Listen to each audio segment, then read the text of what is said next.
What is the difference between brain death and coma? People often confuse brain death with coma, and to the untrained eye they do look similar. But in reality, telling them apart is a question of whether or not one is alive or dead. The brain consists mainly of two parts, the cortex and the brainstem. The cortex does higher thinking, whereas the brainstem controls breathing and is the center of human consciousness.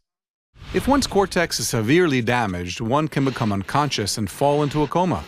But since the brainstem controls breathing, while in a coma one can still breathe.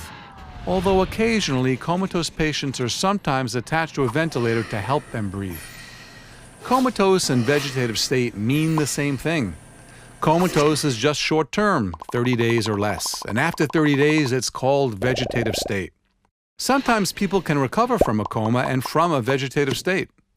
Brain death, however, is a whole different story. Brain death is qualitatively different than coma. Brain death means the whole brain has died, both the cortex and the brainstem. Normally, if your brain dies, you can't breathe, you can't get oxygen, and all other organs die. But if you had already been connected to a ventilator when your brain died, your heart keeps on getting oxygen from the vent, and it keeps on beating on its own accord. The heart has its own natural pacemaker and does not know the brain has died.